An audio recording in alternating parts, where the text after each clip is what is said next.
for this town hall on racial trauma and the violent and negligent policing of Black Americans. Thank you also for sharing part of your Juneteenth holiday with us. I understand that people observe and celebrate Juneteenth in different ways, and we felt that especially with all that's going on right now, that we wanted to take this opportunity to honor the end of slavery, discuss and provide some education on the Juneteenth holiday, as well as come together in community and discuss where we are as a nation and where it is that we all want to go. In the wise words of Dr. Ebony White, Juneteenth is not simply a recognition of freedom for African Americans. It is a reminder of the promise of freedom. And with that, before we jump into the agenda,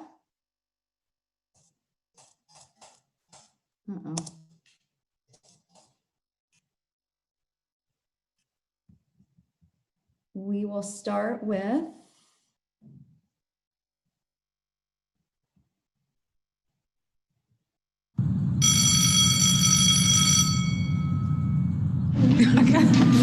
Let's try this one more time. Okay. 2, 3. Lift every voice and sing till earth and heaven ring. Ring with the harmony of liberty. Work together, to pray together, to struggle together, to stand up for freedom together. Let our rejoicing rise.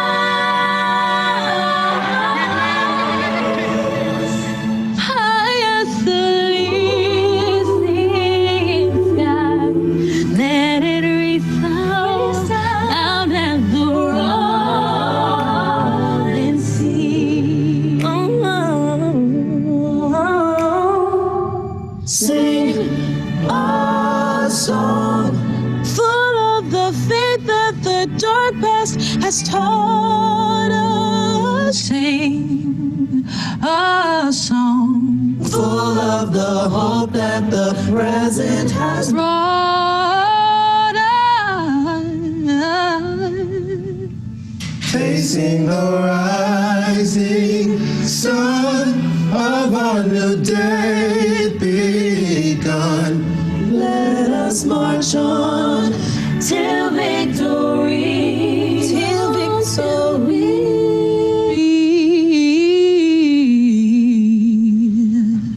is one.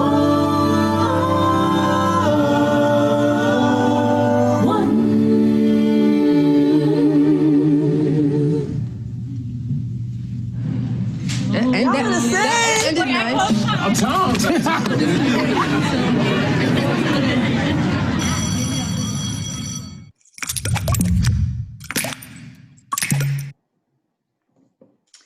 Just to go over our agenda for today, I love that rendition too. Thank you, Dr. White provided that to us. I'll do a little bit of housekeeping, and then we will hear some remarks from our ACA president. We will share a minute of silence. We will hear the CSJ open letter and call to action. So that will be read by the incoming CSJ president. We will hear from Minnesota, Georgia, and Kentucky state chapters about what they're doing to address these issues. And then we will be engaged in a call to action. We will have a discussion on the Juneteenth holiday, and then we will hear from all of you in an open forum format. So that is our agenda for the next couple hours. And just a little bit of housekeeping. You all probably noticed that your mics are muted, your video is off. If you want to speak, and we do want to hear from you during the open forum, feel free to use the hand raise or the Q&A feature. We regret that we won't probably be able to get to all of you since there are so many registered for this event, and we're thrilled about that, but we'll do our best. And whatever questions you put in the Q&A, we will copy, and we'll make sure that we get your questions answered, even if it's not in the next couple hours. So thank you for joining us, and thank you to our co-sponsors. So the ACA Foundation, as well as all 4 regions of ACA, as well as all 18 divisions of ACA, have co-sponsored this event. So we're thrilled that we're all on board with this, we're all in collaboration, and we're just excited that all of you are here with us in community today. One thing I want to mention before we hear from Dr. Tripal, the ACA president, is that Another initiative that CSJ is pushing right now as the social conscience of ACA as we see ourselves is initiating the development of a social compact and a commitment to action. So we're hoping that what this will do is establish an ACA committee. So hopefully in the near future, when we push this through, we will be asking for participation from all of you, from every division, region, and in order to engage in this commitment, it will include, at least as we're envisioning it, designating a member of your division or region to serve on the committee, and hopefully someone from ACA as well. Integrating goals to promote and take action on social justice issues into your strategic planning in your division or chapter. Integrating into your bylaws a commitment to engage in advocacy and social action, and the social action committee or the ACA committee that gets created. Establishing or continuing to include the role of a community representative as a voting board member in your division or chapter, and developing goals and initiatives specific to addressing white supremacy and institutionalized racism, which really is the driving force behind our desire to push this initiative forward. So I just want to give you a little preview of that. And now it is my pleasure to introduce Dr. Heather Trepal for some ACA presidential remarks. Thank you, Lauren. Hi, everyone. I'm Heather Trepal, President of the American Counseling Association. Events such as this town hall are an opportunity for discussion, exploration, and resolve to make true change. I want to recognize Lauren Scher and the Counselors for Social Justice for their leadership in organizing this event. Our communities come together as all of our ACA divisions and regions, as well as the ACA Foundation, are co-sponsoring. ACA wants to help counselors address and confront issues of racism in their interaction with clients and among our colleagues in the counseling profession. I wanted to let you know over the past several weeks, ACA has created a new resource page under counseling.org that provides information, links, and event announcements for counselors about racial injustice, discrimination, and police brutality. The ACA Governing Council has taken the time to listen to our volunteers and members in terms of its anti-racism statement that will be released next week.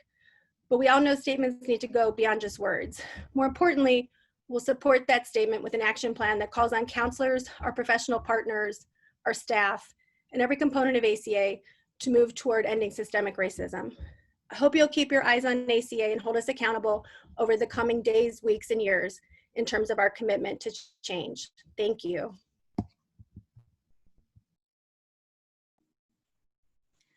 Thank you, Heather. And Dr. Trepal, excuse me. And now I would like to invite you to share with us in community a minute of silence.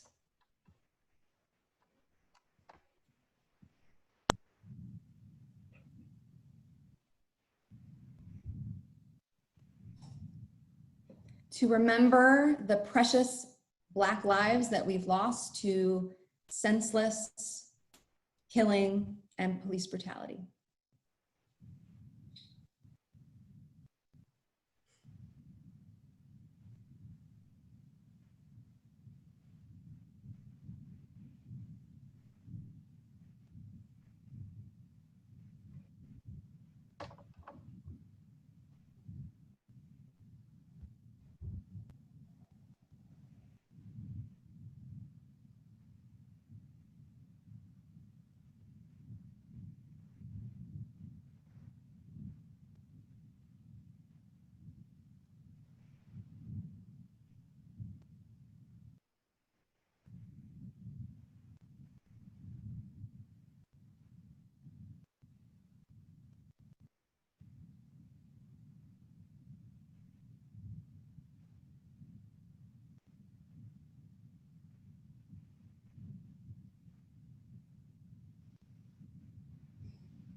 Thank you, everyone. And now we'll hear from Dr. Colette Dollarhide, CSJ President-elect. She will read the CSJ open letter and call to action.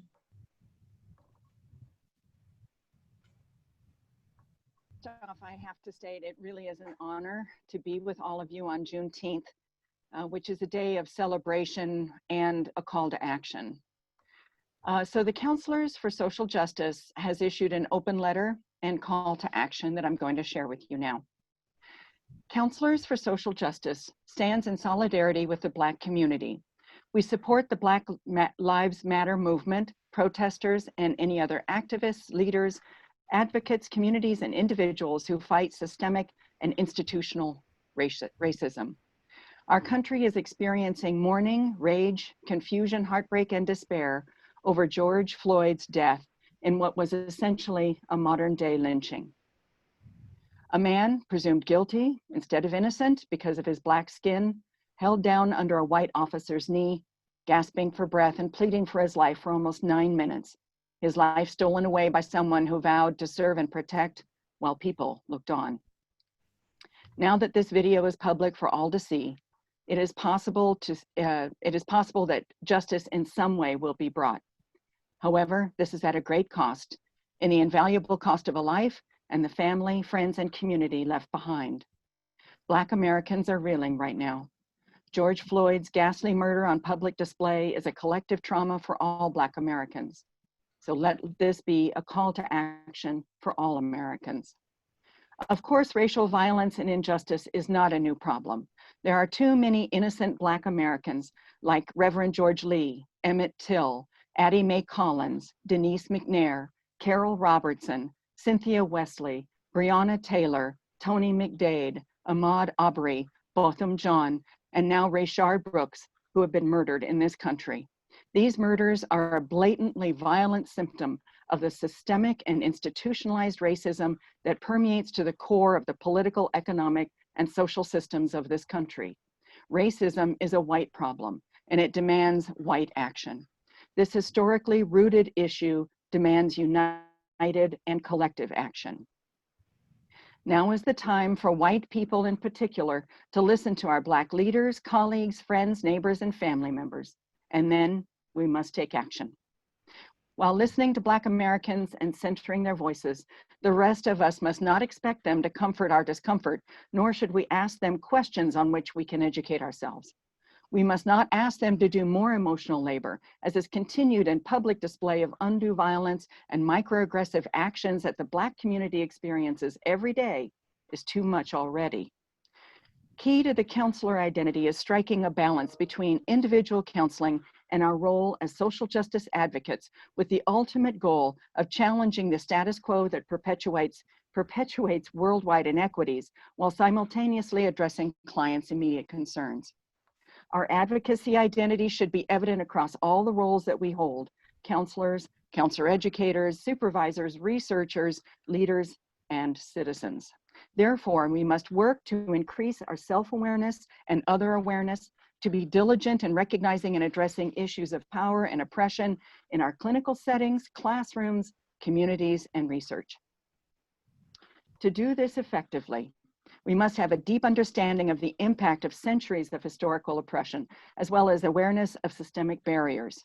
Many of us, especially Black counselors and counselors of color, who are reminded every day of this oppression, are already aware, knowledgeable, and doing this work. We must all follow their lead. We must work to ensure our counseling curriculum and research endeavors reflect the necessity of advocacy, given the continued institutional and social barriers that create and sustain inequities. Finally, involvement at the local, state, national, and international levels of government is necessary to address and remove barriers at the policy level. These processes include collaboration and with communities and community organizations, and are outlined in the ACA Advocacy Competencies of 2018.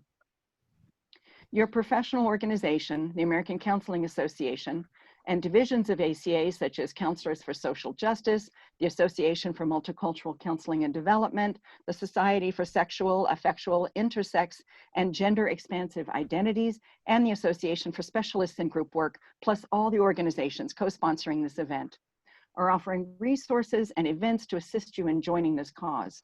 If you do not know where to begin and teeter between wanting to take action and wanting to crawl back to the comfort of complacency, there are many ways that you can begin. Additionally, there are wonderful resources in print and online to begin and continue your own journey of racial exploration and action. CSJ will be posting some of these resources on our website. We also implore you to seek out racial justice educators such as Rachel Cargill, Layla Saad, Ijeoma Oluo, Ibram Kendi, Mark Lamont Hill, and Kimberly Crenshaw, and to visit the website racialequitytools.org. There are many free access resources to educate yourself about the history and current state of racial injustice in this country. You only need to commit to begin to help us all move forward. For those of you all too familiar with racism and its insidious and detrimental effects, we see you, we hear you, and we stand with you. We also know that this is not enough. It will never be enough until white supremacy and institutionalized racism are dismantled. We commit to be co-conspirators in this fight for justice. We have a long way to go, and we must continue on. In solidarity for justice, Counselors for Social Justice. Thank you. Thank you, Dr. Dollarhide. And that statement is posted on the CSJ website. It's also posted with other statements that divisions have written on the ACA website under mental health resources and the racism tab.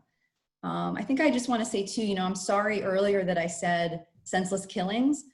I think the precious Black lives that we've lost to police brutality are more accurately described as brutal murders. So I was just thinking about that when Dr. Dollarhide was reading the statement.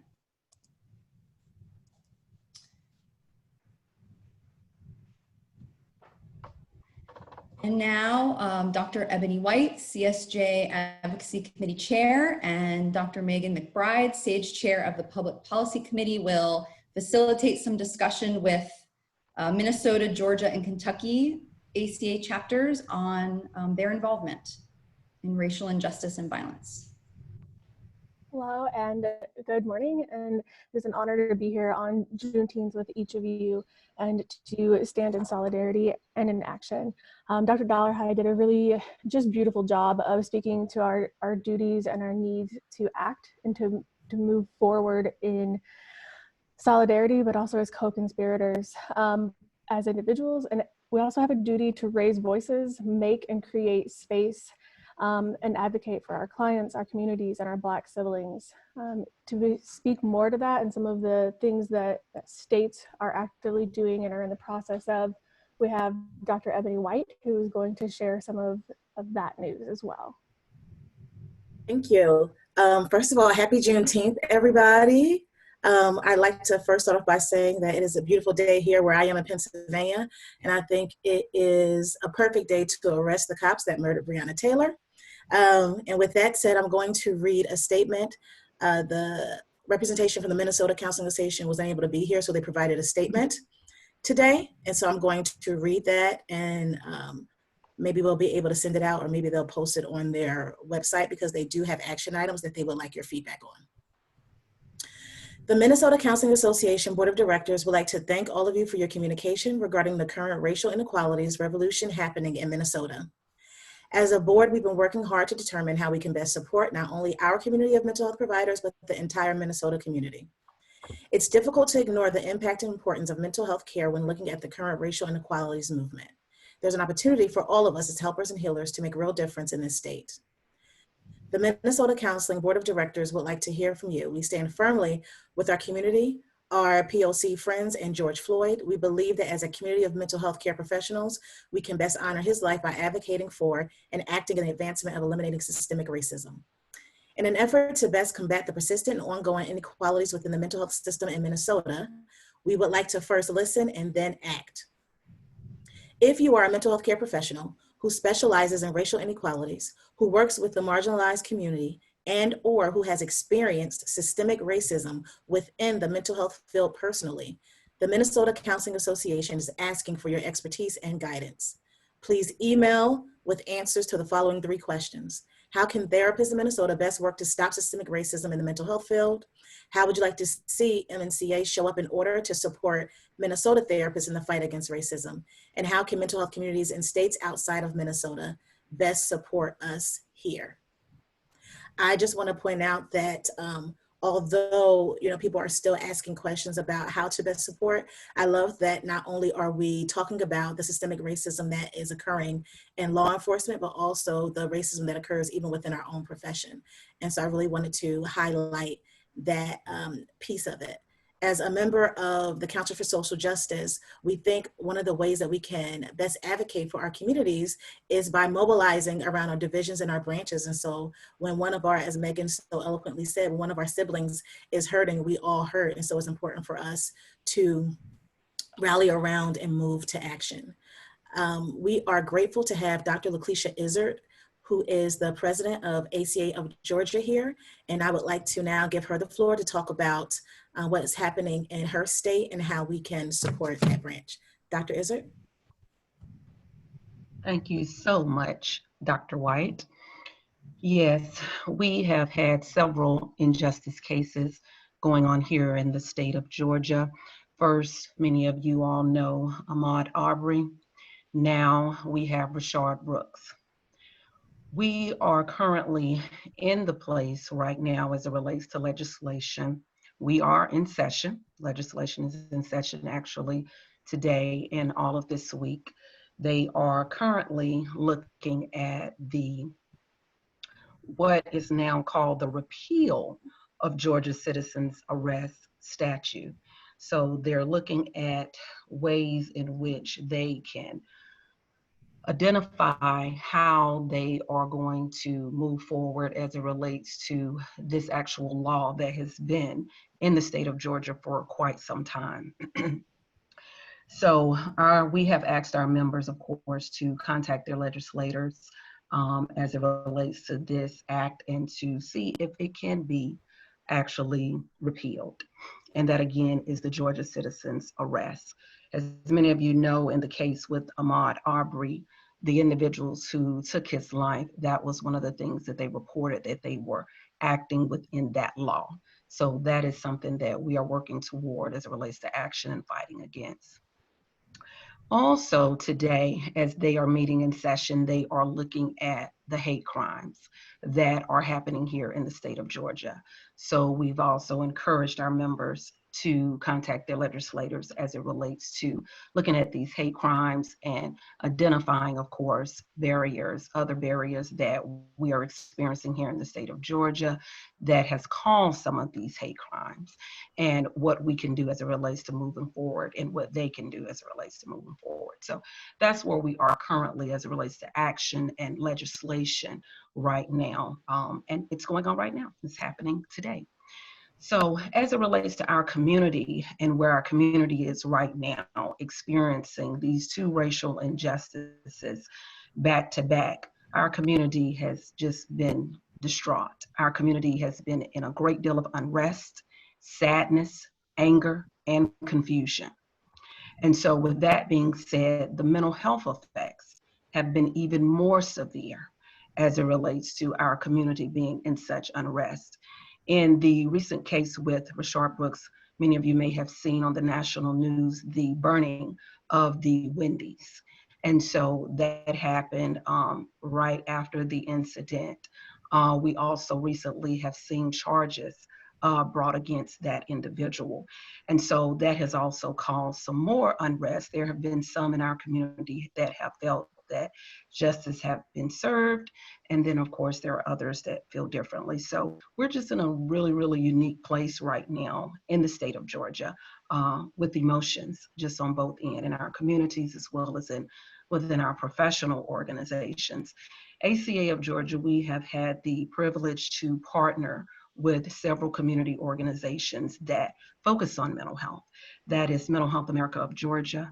That is also NAMI Georgia, the National Alliance of Mental Health, Mental Illness, and then also the Georgia Council on Substance Abuse. We have close partnerships with them. Many of them have spoke about an increase as it relates to their crisis lines, as it relates to their hotlines. The actual Georgia Crisis Line has reported more than 1,000 crisis calls a day.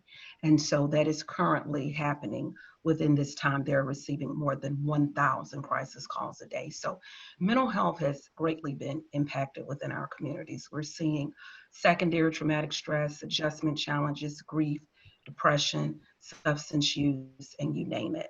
So as president of ACA of Georgia, I have been able to meet with the leadership of all of these partnering organizations monthly.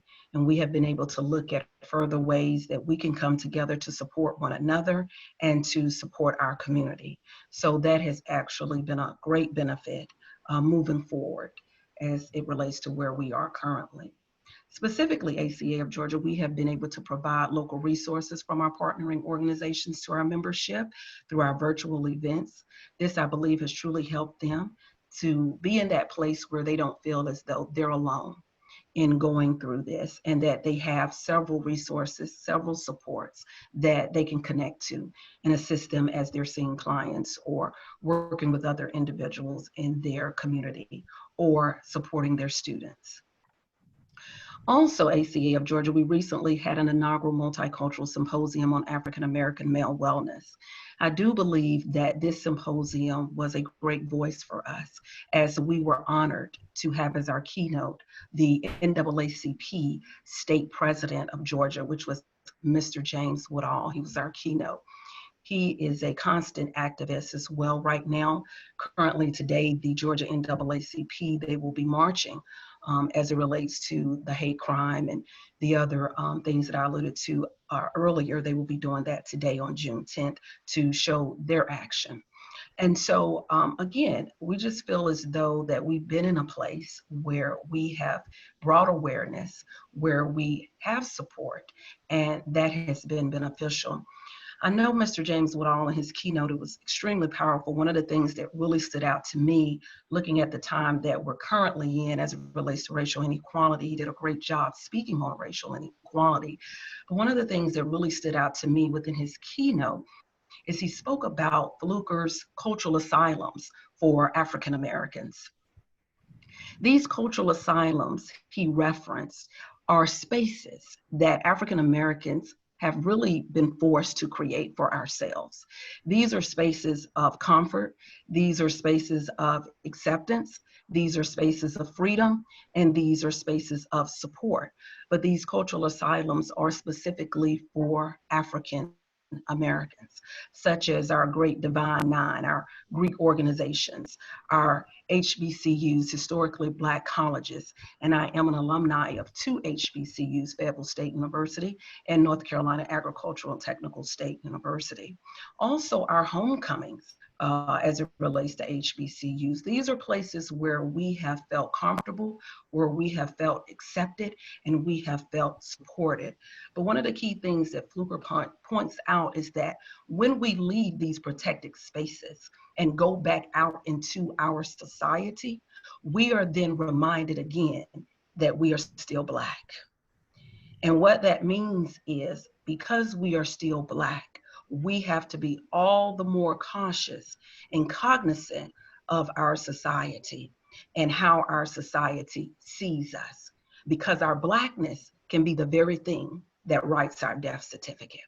So that really stood out to me, how we can have these amazing places of acceptance and comfort, and as soon as we come out, we're almost on edge again, and we have to be cautious because of our Blackness. So again, that's currently where we are. I think that CSJ, they're doing an amazing job by having these open forums, having these places that we can come to and talk and be open. ACA of Georgia, we've continued to have support groups for our memberships to assist them with the needs that they have and the feelings that they're having currently right now. That has been very profound and powerful for our African American members, as well as our other multicultural members as well, and just really being able to open up and have that place that they can feel comfortable in sharing about what they're experiencing right now, whether it's anger, whether it's hurt, whether it's grief. They've been able to share all of these things. So we're grateful for CSJ. We're grateful for our community partnerships. We're grateful for what the Georgia NAACP is also currently doing right now and what they're doing today and the information that they continue to give us going through this particular season and time. So again, thank you for allowing me to present as it relates to our action initiatives and where our community currently is right now. Absolutely, thank you so much. And I'm gonna put Lauren, Dr. Shore on the spot. Dr. Izzard, as you continue to work and your branch continues to work in Georgia, if there's anything that we can do, if you could send that to us and we will disseminate it on our website and post it so that we can rally around you and mobilize, we would appreciate that. Absolutely, thanks so much. Thank you for all of the work that you've been doing. I just want to see if Dawn Hinton is here. Just give space from Kentucky.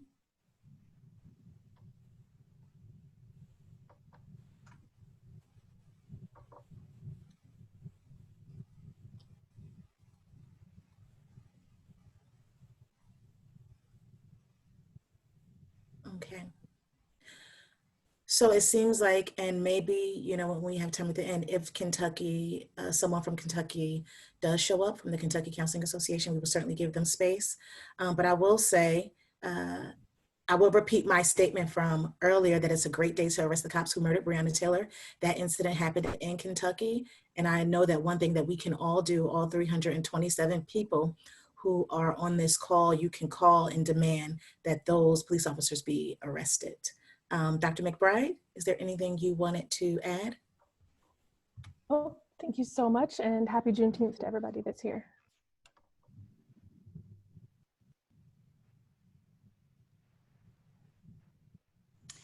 Thank you, Dr. White, Dr. McBride, Dr. Izzard. CSJ would be thrilled to continue a partnership with you. I feel like this is the beginning of a partnership, and we would love to partner with you in your chapter.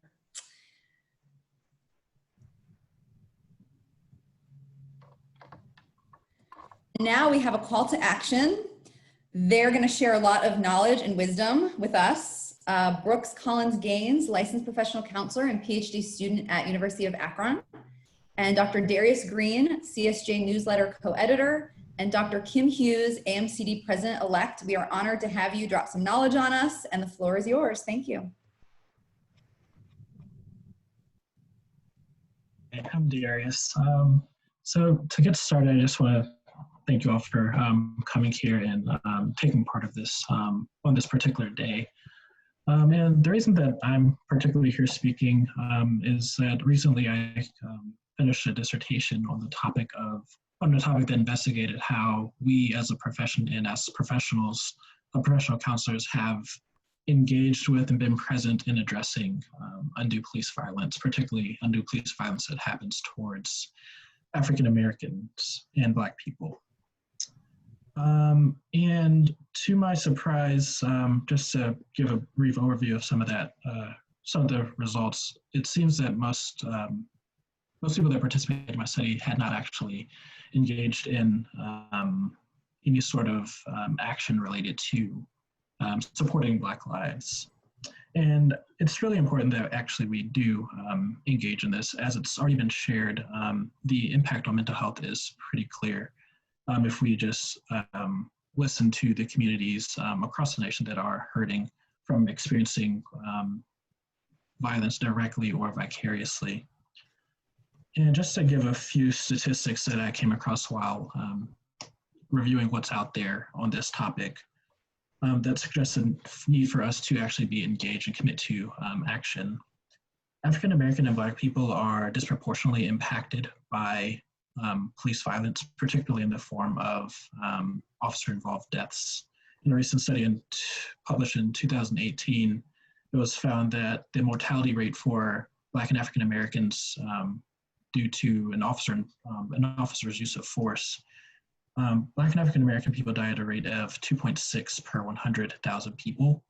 And comparing that to the mortality rate of white Americans, their mortality rate is 0.6 per 100,000 people. And that's just one of many statistics that suggest the disparities, not only at the most extreme forms of police violence that result in death, but also across other forms of violence that might be more benign and might go less recognized by us as clinicians and counselors and by others in society. I also just want to point out that police violence has a very direct connection to mental health and wellness.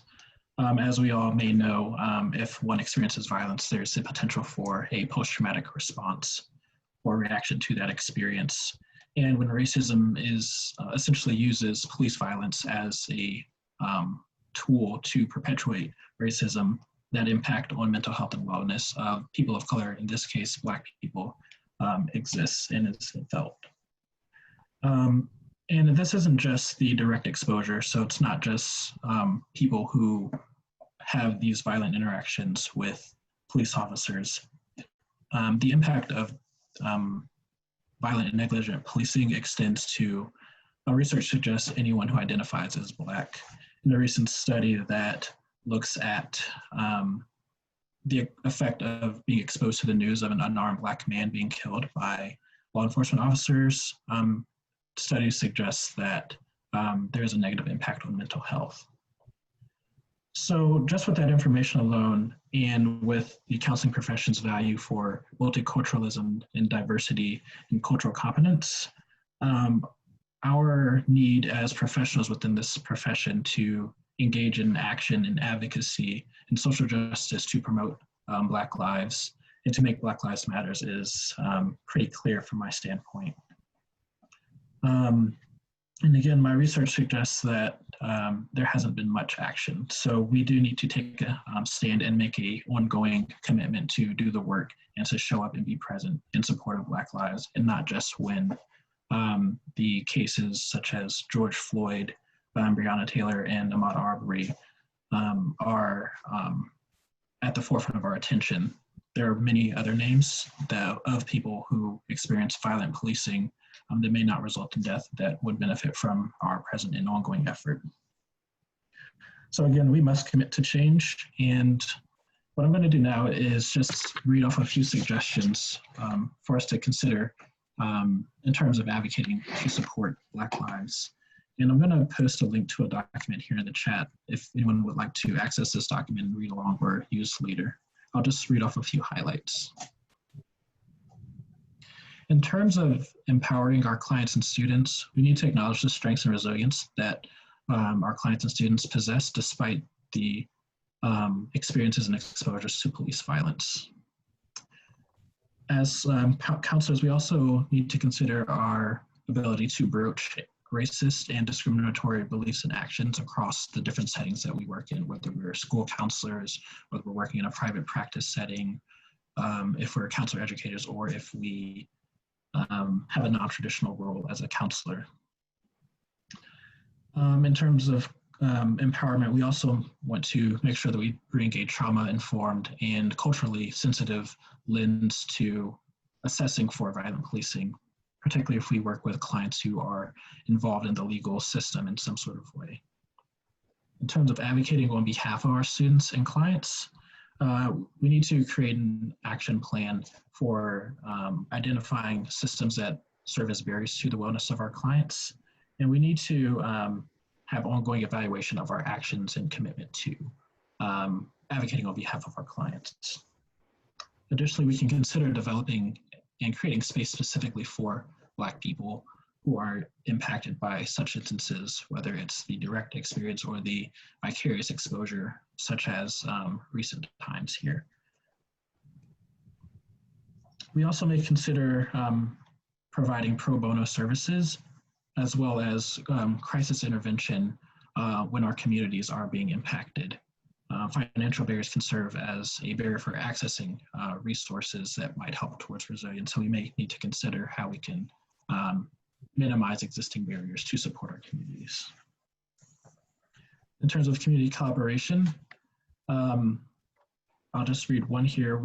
One thing we can consider is having an active presence in the public demonstrations and protests that may go on within our communities.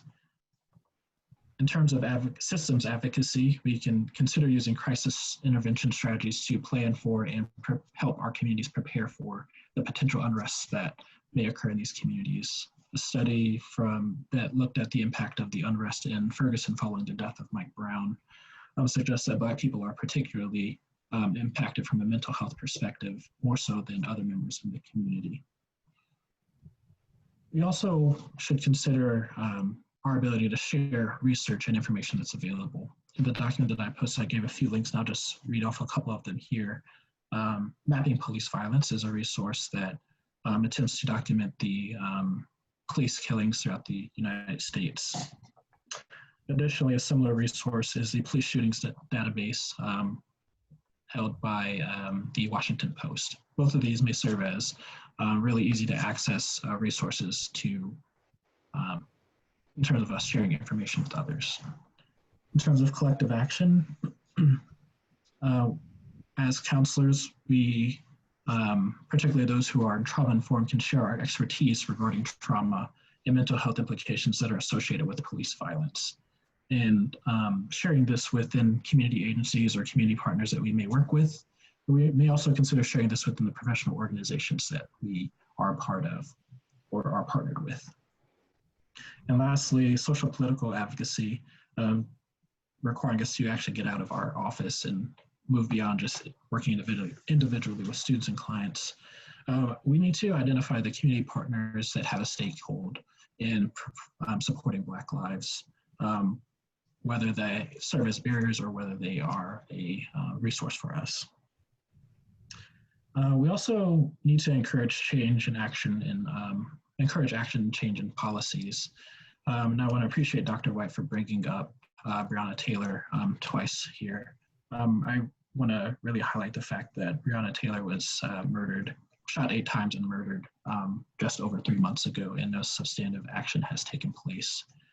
And just from looking into that a little bit, it seems like one reason that the cops have not, at the minimum, been fired is that there may be some policy that exists that prevents such action.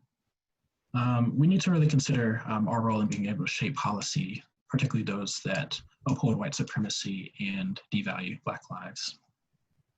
And lastly, my recommendation would be to be active and engaged in voting, not just at a national level, but also on a local level and within our counseling organizations or other professional organizations in which we take part in, particularly voting and supporting those who are committed to supporting Black lives.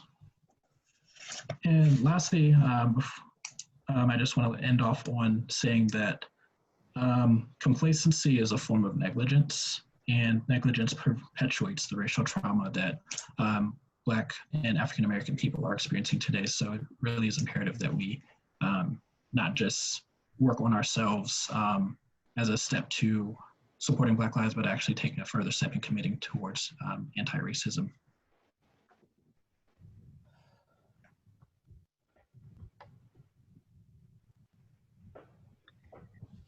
Hello, everyone. My name is Brooks Collins Gaines. I'm actually so grateful to be here today. Thank you, Dr. Green, also for everything that you were saying. Some of the things that I wanted to highlight were also, you kind of highlighted also. I'm especially grateful to be here on Juneteenth. I typically celebrate this day by educating myself and my children more on our culture, on Black culture.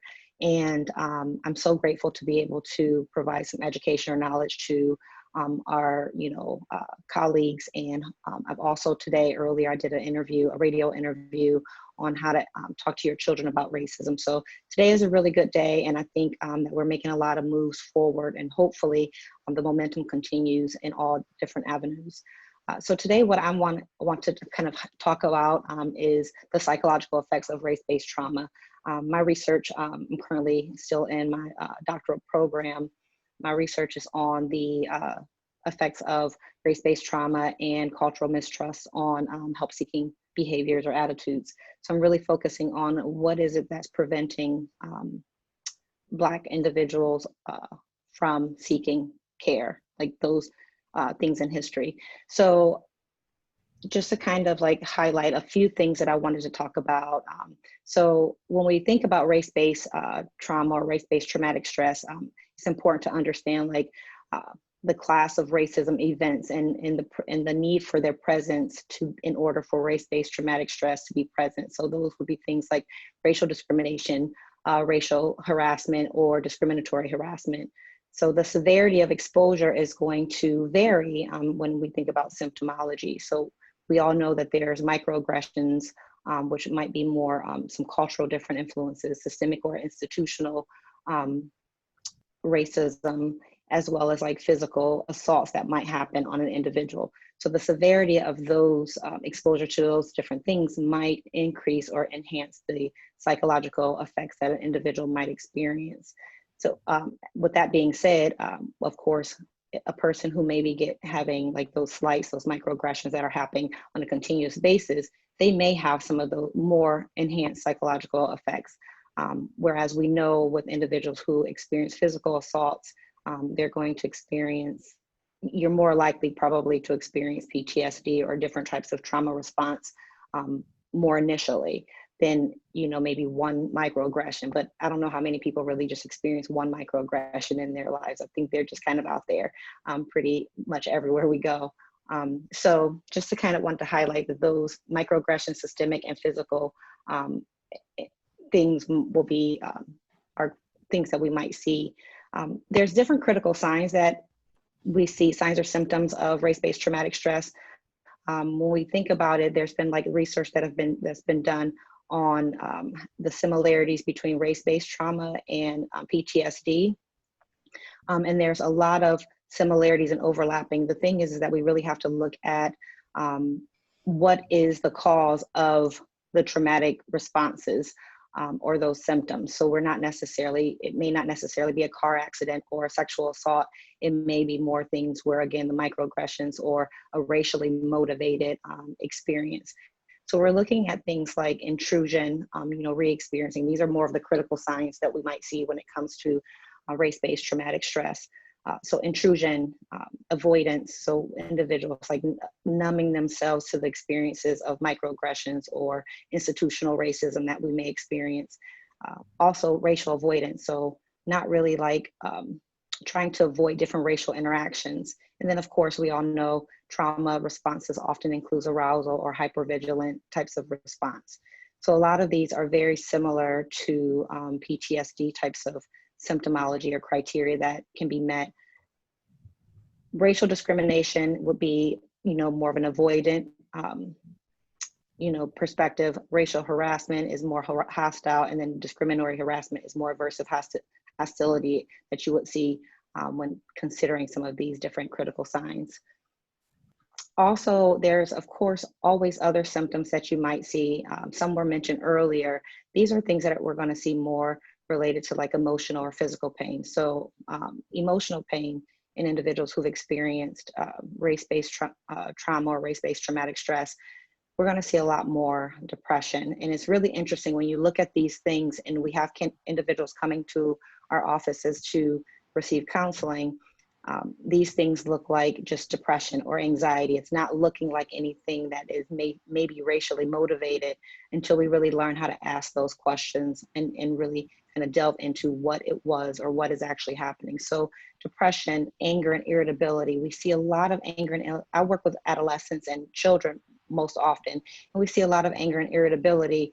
And as I've been doing my research, I've been thinking about how many of our adolescents, how many of our children are experiencing these consistent microaggressions or racial slights at school, at home, in their neighborhood, and they're angry, you know, or they're depressed, and we're thinking that it's just depression or it's anger, and we're really not asking all the questions to understand really what's going on with them. Low self-esteem is another symptom that emotional pain that people might experience. And then also we know that when you have all of these different types of symptoms, then we tend to have a lot more medical conditions, you know, high blood pressure, diabetes, and in the Black community, those things are rampant. And it's interesting that we haven't often connected the medical care, medical health to the mental health and all of these different race-based trauma or the different types of microaggressions that we experience on a consistent basis, and even the historical trauma and how it may be even embedded in our genetics. So it's interesting to think about how, a lot of medical conditions can really impact or be impacted by the different experiences that we have or people of color experience. So one of the things I wanted to highlight, just to kind of wrap up for myself, a lot of times when we're having these experiences, we sometimes automatically assume that they're going to be maladaptive outcomes. The reality is, and what I've been seeing a lot too here recently, is that not all of the responses have been maladaptive. People have been having some really adaptive responses. For instance, some of the things that we're doing here today, positive, activism, proving people wrong, that I'm not what you expect me to be. So even though I might be irritable or I might have like different types of symptoms, the response for some individuals is not, it may be adaptive to where we're doing more positive things to kind of like cope and manage the symptoms. I found myself even doing a lot more, like noticing that I can do more to speak out more.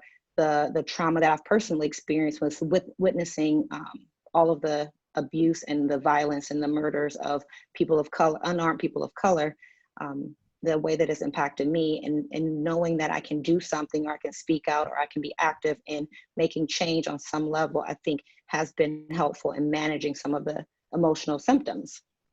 One of the things that I think about when I consider us as mental health professionals is really important for us to increase our knowledge in the types of racial encounters that individuals have, people of color experience. We need to know, this is talking about all mental health professionals. If you're working with students, if you're working with clients, we need to really have a better understanding and learn how to recognize in conversation and processing with clients and students what their experiences are, so we can know and identify if these are racially motivated or if they may be experiencing different types of race-based traumatic symptoms.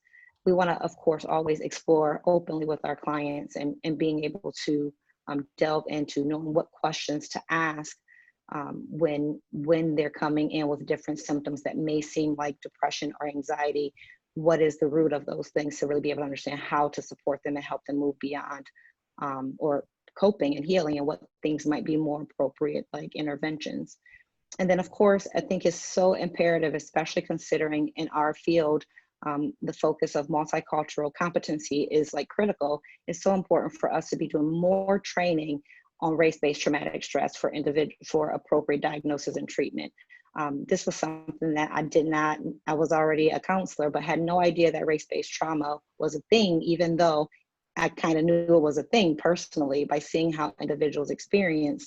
I didn't realize that this was something that individuals across the board have been experiencing. And there was no training in my education on racially motivated, like race-based trauma. So I think that we need to learn more, and there needs to be increased trainings in schools when we're talking about multiculturalism and diversity in our classes. In our DSM or diagnostic classes, we really need to be embedding this into the discussions and how to evaluate clients.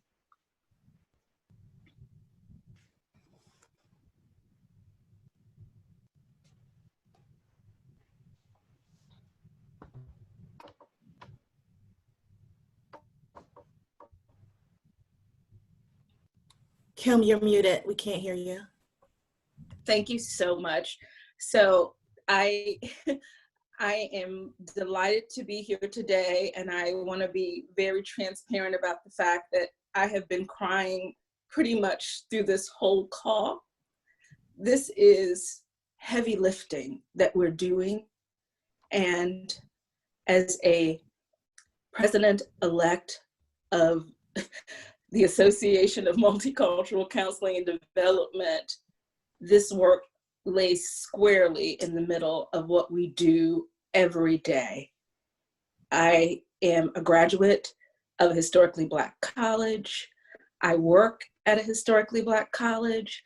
I have attended predominantly white institutions. I have taught at historically Hispanic serving institutions. So I've got a lot of contextual experiences and evidence of the inequities, and we talk about microaggressions and focus on the inheritor of the problem instead of the system that caused the problem. I know there's this big macro system we also refer to, like the whole American government and police brutality, but we need to really look into the meso level of what we're doing within our individual professions. And I'm talking squarely about counseling and counselor education. I'm talking squarely about what we do in ACA, because this is where the buck stops. And I will not rest until things are better for not only my kids and my students, but for my 70-year-old mother who is dealing with these same injustices, because the death rates tell us what's happening. And my mother is not diabetic simply because she eats poorly. She's diabetic because she's grown up in Southeast DC, where the resources she needed to be healthy were not always available. And I am a 4th generation college graduate. So this is not a tragedy for my life story, but it's a tragedy for the communities I serve. And that is not okay. So if you don't know me yet, you're going to meet me. You're going to contend with me. And the remarkable piece of this is so many of you have already volunteered to join and work with me. My white colleagues are phenomenal. So this is not about how we came into the world. It's about what we're doing now that we are here. And I am looking squarely in the eyes of Miss Ebony White, who has become a new part of my heartbeat. So I'm going to stay on the line. I'm going to stay attentive. And I am hopeful that those of you who have joined us in the audiences will be members of AMCD and other divisions within ACA, because we need to hear your voices. We can't speak for you, but we can certainly open up a space for you to speak for yourself, as was eloquently demonstrated by the 2 new professors and doc candidates that just went before me. I have so much more that I want to say, but we have so many others to speak. So thank you for your intentionality, and let's be accountable. Let's make that the pledge we make today on this Juneteenth holiday. Let's not do this again. Be well.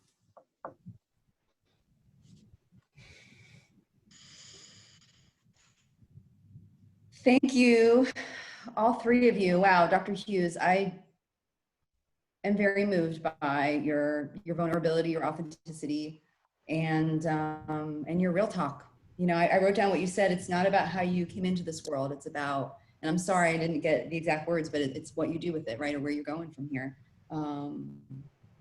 Accountability. And well, your work speaks for itself. So thank you for sharing your wisdom and just yourself with us. Miss Collins Gaines, soon to be Dr. Collins Gaines. Thanks for sharing your research with us. Maybe you'll do a webinar for us for CSJ soon. And I just want to give a shout out to Dr. Green has a webinar, CSJ webinar on June 25th, 6 p.m. So on our website, counseling-csj.org, you can find information about that. So we plan on having at least a year, probably more, however long it takes, of events to address racial injustice and violence. So thank you, all 3 of you. And then there's the document that Dr. Green was reading from also in the chat box, and we will publish it on the website. We're also doing a call for resources. So there'll be more about that later on, but we are collecting resources to address racial trauma and racial injustice and violence, and that will be free access on the CSJ website as well.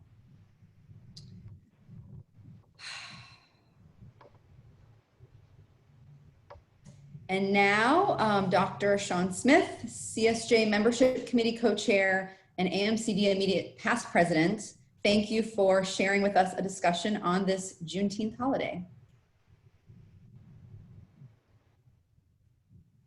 Thank you, Dr. Shore, and to the rest of the panel, to our attendees, to ACA. I want to say happy Juneteenth. I want to say happy Juneteenth. Juneteenth, also known as Freedom Day, Jubilee Day, and Liberation Day, is celebrated annually on the 19th of June throughout the United States to commemorate Union Army General Gordon Ganger announcing federal orders in the city of Galveston, Texas on June 19th, 1865, proclaiming that all slaves in Texas were now free. Please note that during the American Civil War, President Abraham Lincoln issued a preliminary Emancipation Proclamation on September 22nd, 1862, which was formally issued on January 1st, 1863, declaring that all enslaved persons in the Confederate States of America in rebellion and not in Union hands were to be free.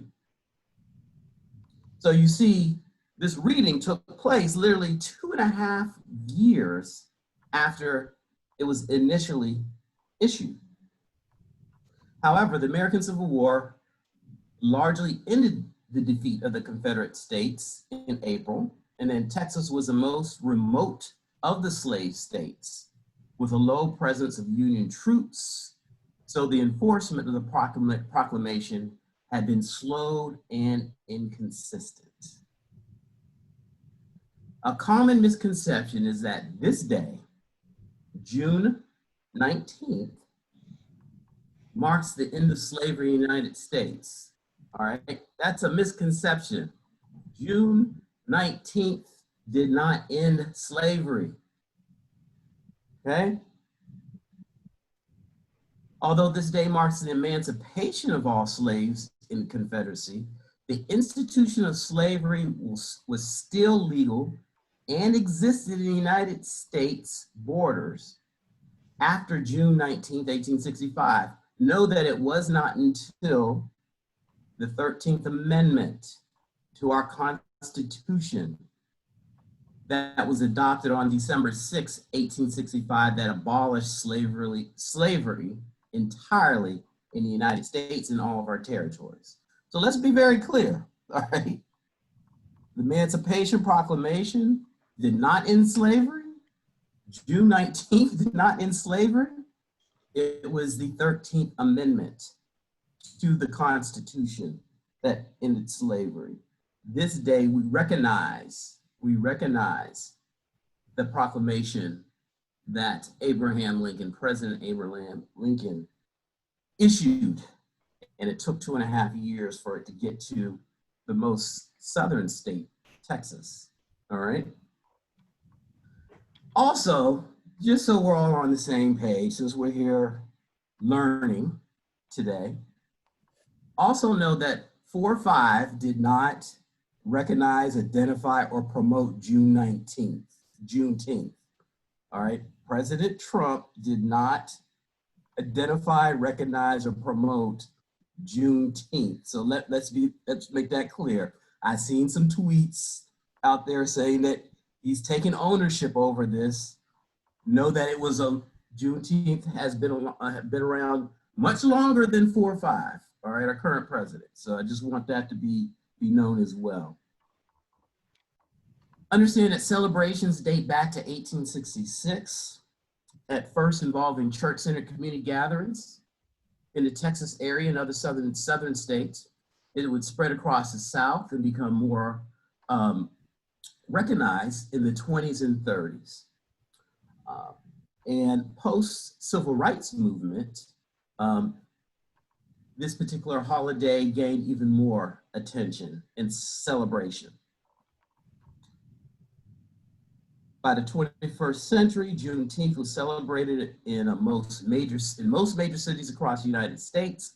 Activists are campaigning for the United States Congress to recognize Juneteenth as a national holiday, all right?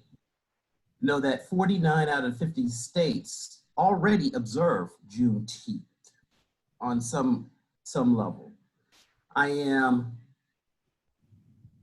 pleased to hear and learn of many companies, many agencies now formally adopting Juneteenth as an observed holiday and putting into practice, putting into policy, putting into rule that this holiday will remain an observed holiday within those systems. Many cities, local level, have adopted, issued a proclamation for it to be observed and are doing the same thing. Many states, many governors have signed proclamations recognizing this, and their legislatures working towards making it a holiday. And today, we have several senators, Senator Kamala Harris, Senator, I apologize, it just slipped my mind, Cory Booker, are two that are leading legislation out of the Senate to recognize June 19th as a federal holiday. So I just wanted to provide a quick education around what Juneteenth is, all right? Recognized on June 19th. Many individuals recognize it, celebrate it in different ways, but this is what it is and this is what we do. When we talk about action and advocacy, you can support the passage of June 19th as a federal holiday, as a state holiday in your spaces, in your circles. You can continue to do the work and learn more about the holiday and learn more about African-American, Black, and brown individuals.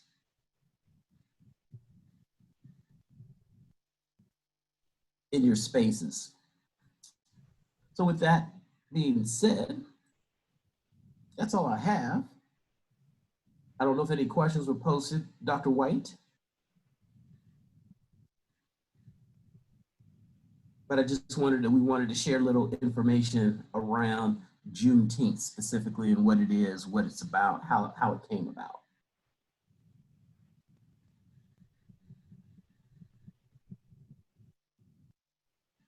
Dr. Shore. Thank you, Dr. Smith.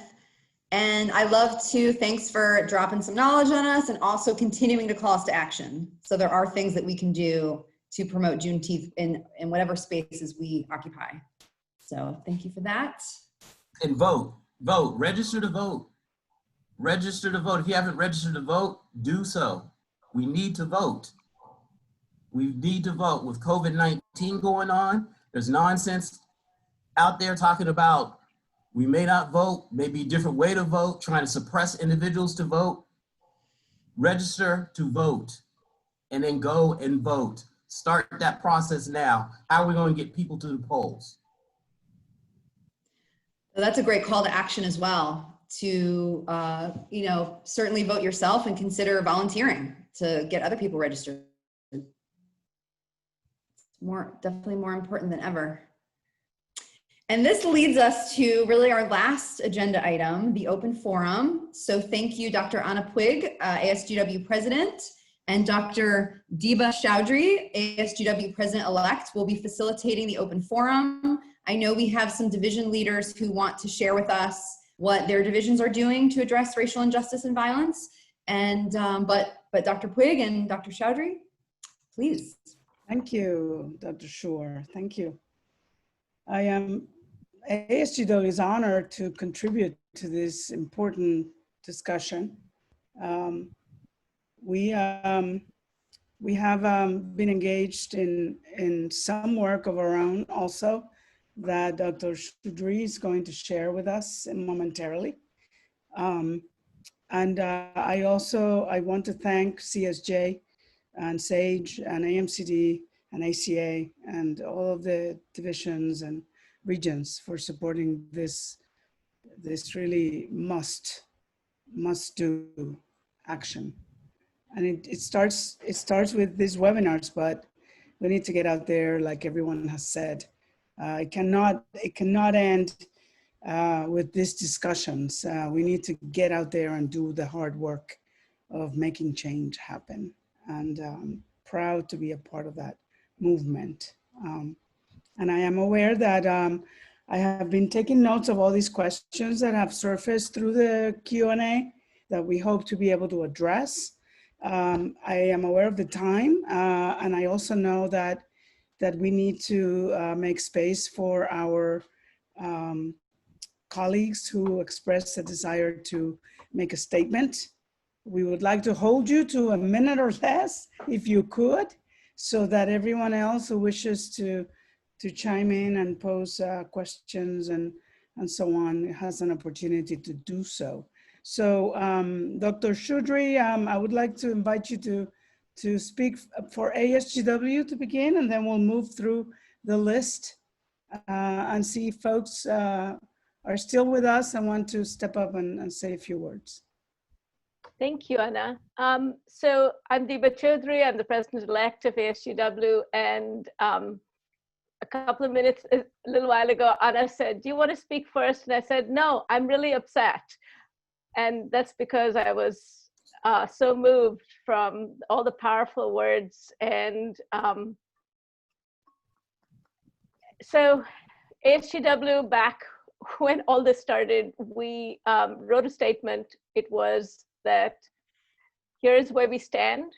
We stand against police brutality in all forms. We stand against a criminal justice system that disproportionately targets Black and brown people. We stand against the widespread disenfranchisement of Black and brown communities whose voices are silenced at the polls. And here's what we believe as group workers. We cannot make the journey for anyone else, but we can walk and witness with them. Being an organization that is for all group workers means we cannot pick and choose our battles. All battles are our battles, and we are a part of every social struggle for justice because each of our members' struggles are valid, real, and important.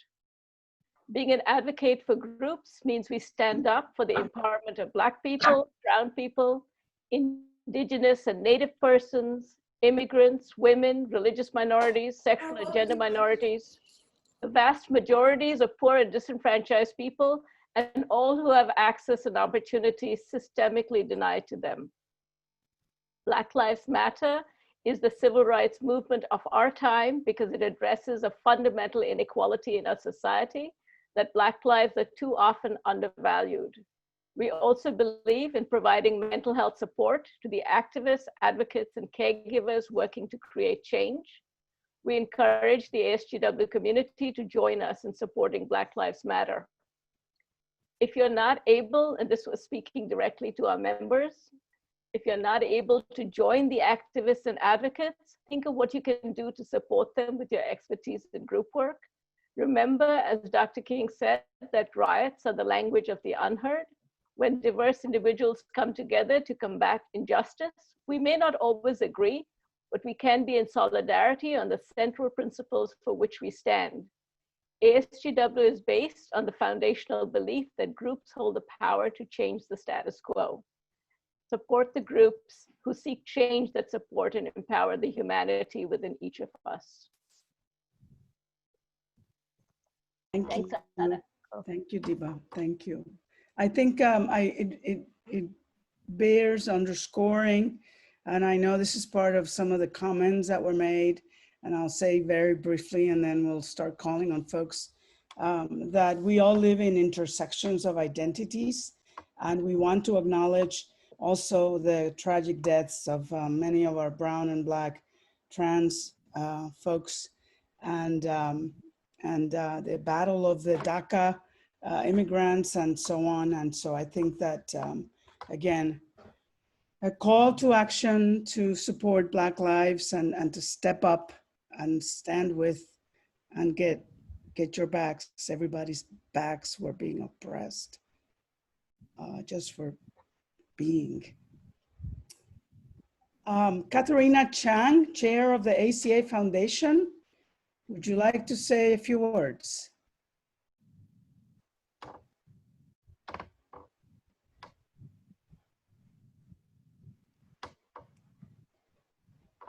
Am I unmuted now? You're unmuted, please. Great. Thank So, you. thank you all for giving me the opportunity to take a quick minute, and I will be super fast because I know there are others who want to speak as well.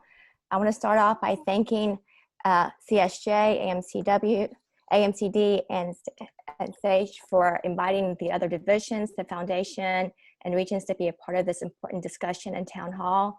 I am touched by everyone who spoke so much with their heart, and I hope that this really does begin the call to action. I want to share briefly the statement that the ACA Foundation sent out a couple of weeks ago that some of you may or may not have seen, but the ACA Foundation strongly denounces the systemic racism, abuse of power, and the violence against Black individuals. We cannot forget the brutal killings of George Floyd. We cannot ignore the death of Ahmaud Arbery. We cannot stop thinking about Breonna Taylor. Our hearts go out to the grieving families and friends. Our hearts go out to every Black and brown individual who know firsthand the impact of racism in our society. This is a time of pain, anger, and much sadness. We must continually speak up, stand up, call our representatives, march, stand in solidarity with all those who are oppressed, and we must vote and have our voices heard. We stand together. And in lieu of the double pandemic of COVID and racism, the ACA Foundation is proud to announce that we are doubling the number of grants that we are providing during the July 15th cycle, and that for this cycle, we are going to prioritize any grant proposals that bring voice to the marginalized and that help outcome measures that support individuals who have been discriminated. So hopefully you will all help us get the word out that the July 15th cycle is up and that we are proud to be able to double the number of grants that we provide. So thank you for this opportunity. And I look forward to hearing from other people as well. Thank you. Thank you so much. Next, we have Philip Nilka, President-elect of the Association for Assessment and Research in Counseling. Philip. Great, thank you so much. And afternoon, I'll make this brief so we can hear from other people. I just want to say that ARC has been very busy these past few weeks, and I wanted to give just a brief update to everyone on one clear action that we're taking as a division to be followed by many more. As noted in ARC's recent statement and also echoed in the last summit, we have issued a special request for research proposals for programs that specifically investigate racial disparities and oppression in areas such as assessment design, bias and diagnosis, healthcare access and care, COVID-19 and discrimination. This research should have a direct impact on influencing public policy and client outcomes to further the counseling profession. The part that's the update is the total funds we're going to allocate to this specific call, which will be due by August 1st, is $20,000. This is on top of the $20,000 we've already allocated on an annual basis towards research as a division. As a division, we're going to continue to be strong advocates and put the resources of our division towards addressing the dual viruses that we are facing in our country. Please feel free to reach out to me or any AARC board member if you have any questions or concerns or ideas. Thank you so much. Thank you, Philip. Richard Tyler Walker, President of the American College Counseling Association.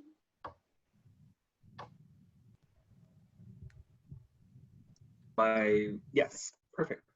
Thank you so much. ACCA, the American College Counseling Association, is honored to be part of this important event to represent the voices of those helping professionals that work on college campuses.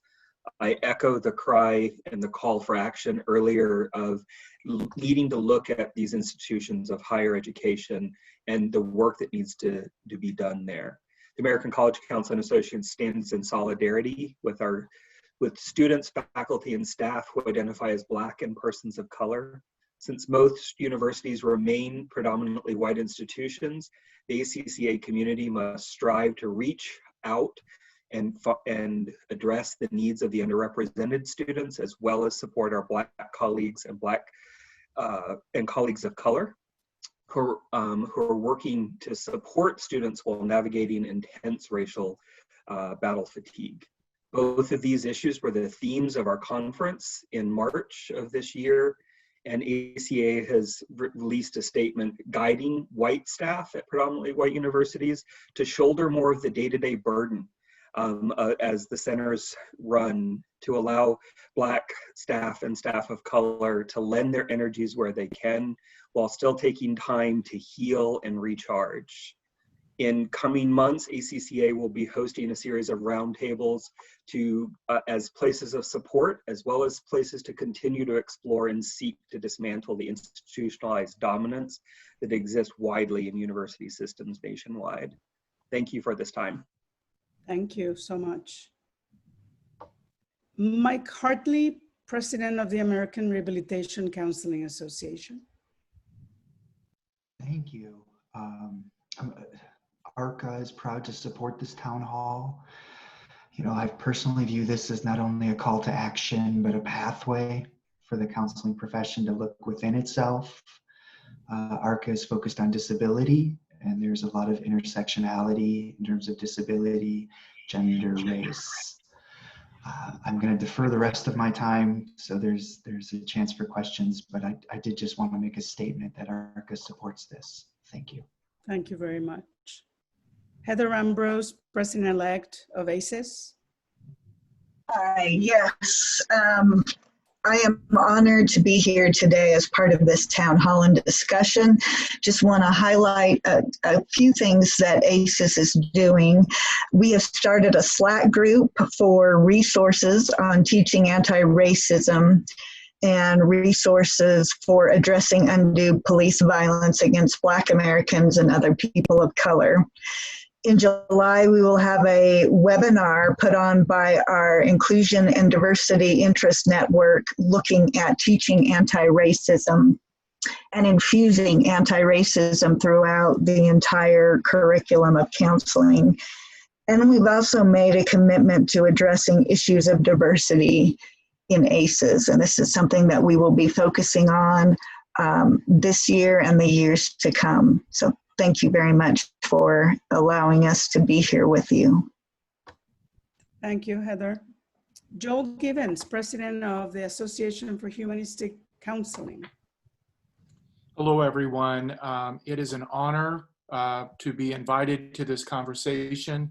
On behalf of the Association for Humanistic Counseling, I wanted to tell you about some exciting things going on. Last night, we held a fireside chat. Dr. Darius Green and I co-facilitated that. It was on honoring the I and thou relationship in a time of racism and injustice. And what we talked about is how we begin to enter into dialogue rather than monologue when it comes to difficult conversations around racism. That conversation will be recorded and available as a podcast on the Theory of Change podcast. Should be available next week if you want to listen to it. Interestingly, if you do listen to it, you'll notice that we take a critical turn towards counseling and counselor education, wondering how we as a profession are as much part of the problem as we are part of the solution. And I was inspired by Dr. Hughes' comments about addressing the meso level.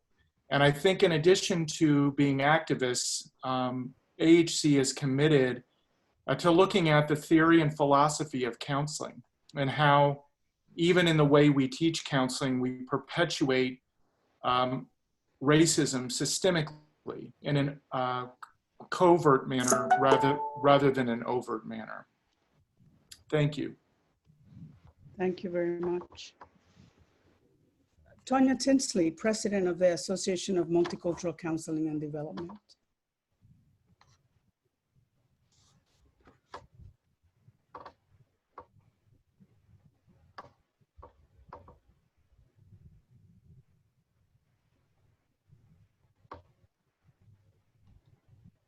Tonya, are you with us? Yes, Tanya is here. Okay.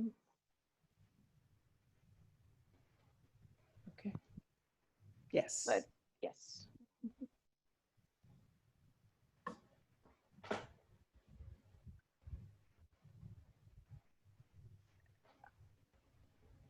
Brandy, does she need to be unmuted? Oh, it is on. Says, yes, I do need to be unmuted, I guess.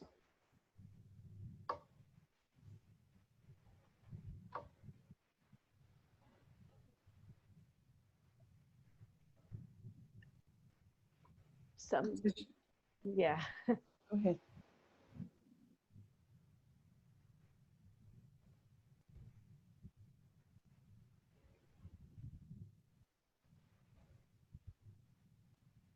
Hello. Hi. Okay, thank you. Here we go.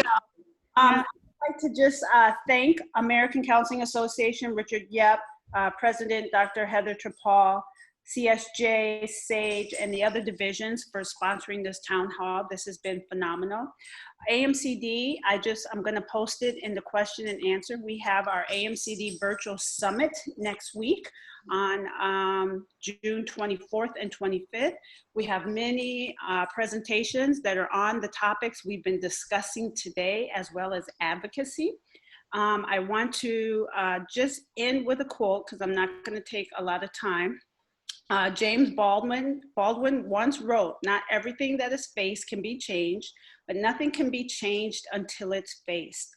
So as a community, to resolve these issues of racial injustices and racial racism, we need to face our own. And we need to face our own at all of the advocacy levels, interpersonally, intrapersonally, institutionally, community, at the public policy level, and at the international global level. So I'll end with the question, what do you need to face? Thank you very much. Thank you, Tanya. Dr. Leila Roach, President of the Association for Spirituality, Ethics, Religion, and Values in Counseling. Hello, thank you. ASERVIC is very grateful to be here and just want to echo all the thank yous that people have already expressed, and how inspiring and informational this has been. ASERVIC has issued a statement that reads, "Justice, equality, and compassion are core spiritual, ethical, and religious values that guide ASERVIC. As such, we see and hear our clients, colleagues, students, and communities of color, and stand in solidarity with all those supporting racial justice." Our board decided during our winter board meeting to establish a committee to serve in an advisory capacity related to issues of social justice and inclusion. And in order to support the long history of social justice and religious and spiritual traditions, the ASERVIC leadership are in the process of developing a working document of resources, trainings, and events related to anti-racism and social action. And we are also exploring opportunities to partner with religious and spiritual organizations who already are working in a variety of areas of social justice. We're also posting on our social media all of the events that have been mentioned, and stand in solidarity with ACA and the other organizations. And thank you for allowing us a moment to speak. Thank you, Leila. Lynn Downey, President of the National Employment Counseling Association. Yes, thank you to CSJ, ACA, and other divisions of ACA for providing this opportunity to join together to celebrate Juneteenth, and also for this important moment during a transitional and transformational period of history. I would like to share one portion from the NECA Statement Against Racism, and the full statement is on the ACA website. Our hearts go out to all of those affected by the murder of Mr. George Floyd and many others, both named and unnamed, here today. As an organization, the National Employment Counseling Association aligns with the Black community and believe Black Lives Matter. We understand the implications of silence and choose to amplify our voices by holding systems and leaders accountable. We'll be holding a webinar on Monday, June 22nd, addressing racial equality and equity, and we'll share information about this on the ACA Connect forum, and it's also shared in the chat feature today. Please note that it is at noon Central Time. The time's not given in the chat box, but it's at noon Central Time, and the link is in the chat box. Thank you again for allowing us to be a part of this event today. Thank you. Dr. Sujata Eves, also from NICA, President-elect, would like to speak. Thank you. Yes, thank you so much. You know, there are so many programs that are out there, and the National Employment Counseling Association is working very hard to find programs, the appropriate programs that will work for the divisions of ACA. We are about collaboration. And so we have 2 programs that we have endorsed and created. One is youth empowerment, leadership development. It's YELD. This program is excellent for Black and Brown youth who are so confused. It is an empowerment program that we have endorsed. And understand that NECA looks at hundreds of programs. So we are doing the work for you as an employment association. The second program is called Heroes, that provides a new paradigm that lends to people looking at themselves as heroes instead of colors or age or gender. It takes that equation out and it looks at each person as a distinct hero that is contributing in a very unique and personality type of way. I want to thank Dr. Sue Pressman, Mr. Yap, Dr. Trapal for your support. NECA stands firm with all of the policies and endorsements of NECA. Thank you so much. Thank you. Thank you so much. Megan McBride, Chair of the Public Policy Committee for SAGE. Again, thank you for allowing us to be a part of this and to share our stance in solidarity. We have also published statements and some of our action items moving forward, and I will yield the rest of my time to ensure that others are able to have voice. Thank you, Megan. I want to check to see if Misty is here. I believe she's not. I'm not sure. She's listed. Okay, I don't think Misty is here. Thank you, everyone. I think that's the end of my list of folks that wanted to have a moment to speak. And we move now to attending to the questions and comments that you have made throughout the discussions and the talks. And Diba, would you like to? Yeah, sure. Step up? Thank you. Thank you all. And you can post questions in the question box. I'm going to start with asking one of the panelists to speak to some earlier questions that I kind of grouped together. And so I would really like to ask Brooks Collins-Gaines to speak about, there was great interest in the interview you did on teaching children about anti-racism. And also, if you can talk about how to keep our children safe in schools while keeping out police presence. So if you can speak a little bit to that, Brooks, that would be great. Yes, absolutely. So the interview was actually through a radio station, WHBC 1480, and they actually posted the video, because I guess they videoed it also. I didn't know they were videoing it. I was not prepared for that. But they recorded it and posted it on their website on Facebook, and it's called News Talk 1480 WHBC. And there were other individuals. It's also on that Akron Children's Hospital Facebook page. That's my employer. And so you can find it on either one of those Facebook pages. As far as like the discussion on keeping our children safe, the talk that I had about talking to your children about racism and how to help your kids be anti-racist was really just answering questions that a lot of families have been reaching out to me asking. Some of my friends have been asking me. So the appropriate age to talk to children about racism, at what age how it should go, how much is too much information. So those were some of the highlights of things that we talked about on the radio. Talking about keeping children safe at school. This is a conversation I've been having with a couple of my friends and colleagues. The conversation about should police be out of the schools? Should they not be out of the schools?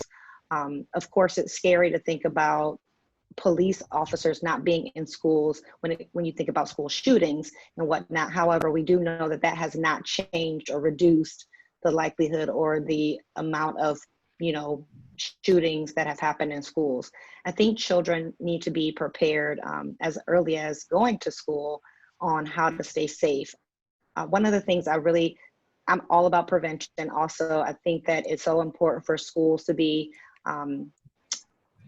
trauma informed, period. And so if schools, meaning the principal, from the principal all the way down to the janitor, I think if we did more on training and preparing individuals in the schools, like the leaders in the school, teachers, janitors, cafeteria workers, principals, all of the school officials, and anyone who's working in the school, on how to be trauma informed, how to talk to kids, how to relate to kids, how to communicate, how to just be with children and treat them as humans, humans with emotions and feelings and thoughts and experiences outside of school. I think a lot of times we wouldn't have some of the incidences that we have in the schools that I think our country believes that children need to have police officers in the school. Keeping them safe is really, that's a tough question. I'm not quite sure exactly how to answer how to keep them safe. I really think it comes down to starting all the way over. I think we really need to be trauma informed, and a lot of our kids have, are not having food at home. They are experiencing different types of microaggressions on a consistent basis.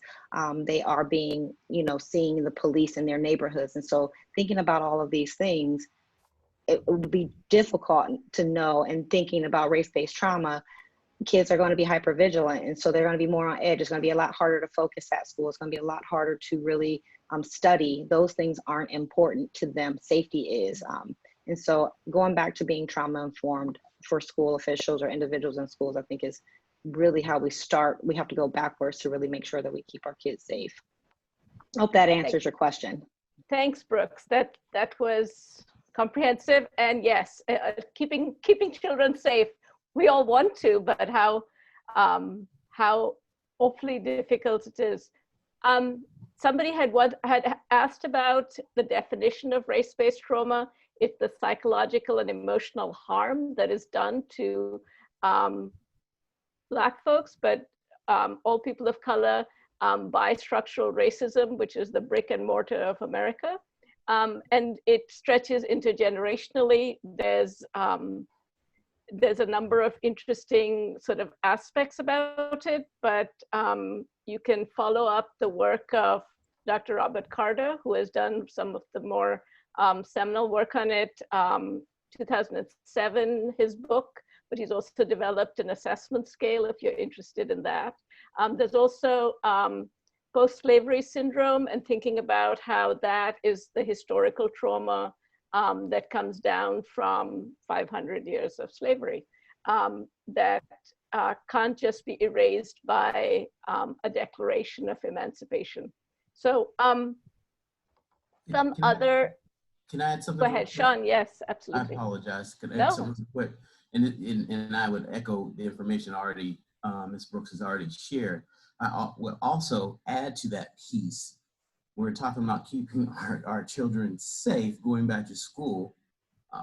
It is, we need to do it age appropriately, obviously, but also the race and ethnicity of child and family is important here. And we're talking about safety. As a Black male, I have 2 sons. I had the conversation with them at 11 about how to engage and be safe in spaces so that they can come back home.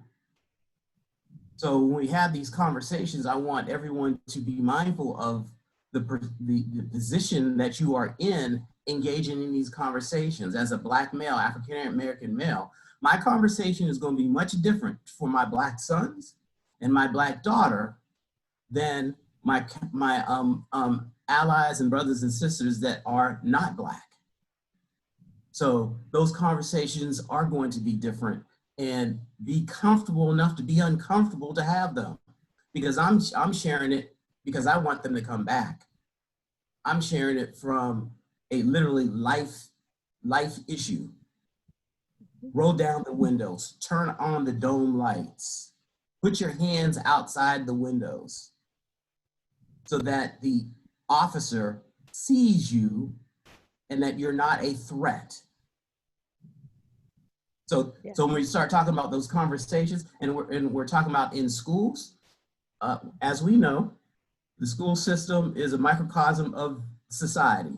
So those same conversations need to happen in schools, because there's some unsafe spaces in corners of schools, in the auditoriums of schools, in the classroom of schools, in the cafeteria of schools.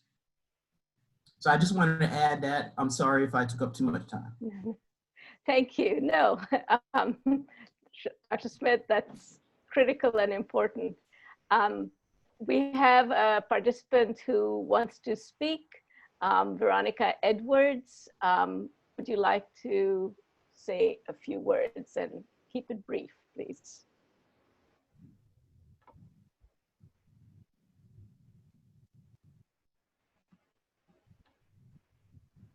Okay.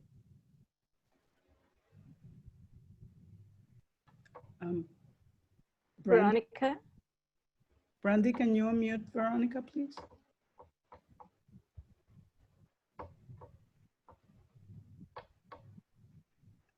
Okay. Veronica, you need to unmute yourself. Aha.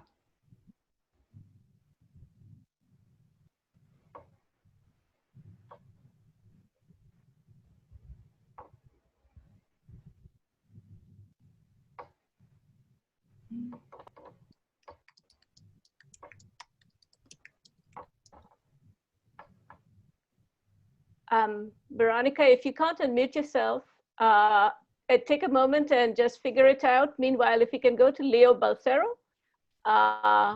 would you like? Yes, hello, can you hear me?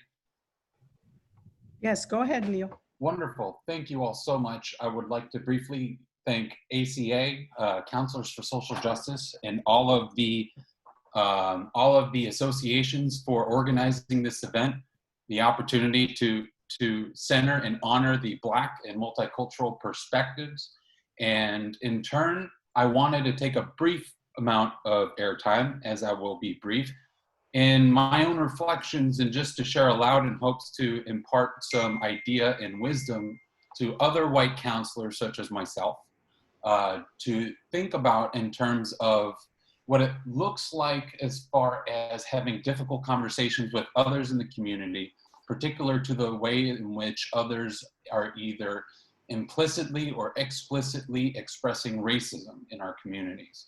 With that said, what I'm about to share is just a collection of ideas inspired by a piece that I read online to keep in the back of your mind as you engage in such difficult conversations.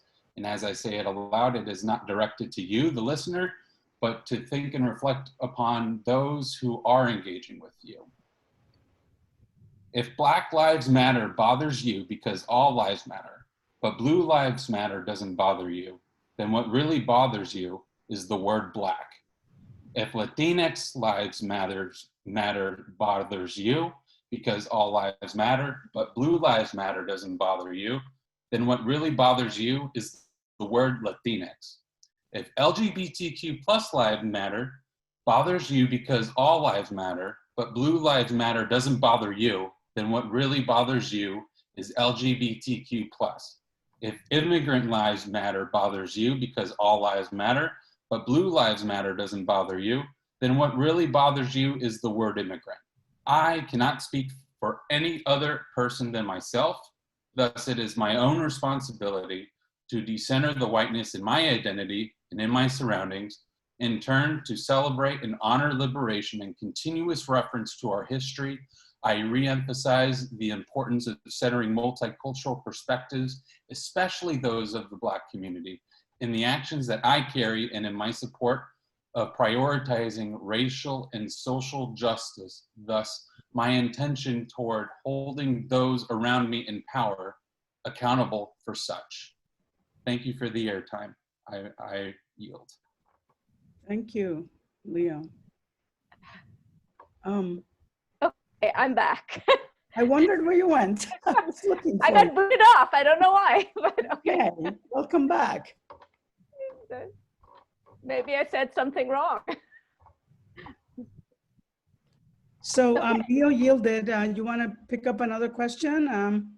Actually, I would love Ebony to speak about the aspect of, there was a question about how as, what options do we have to train therapists appropriately without using ways that are traumatizing, particularly to our Black and people of color, the students, you know, and I think about this too, so I really love that question.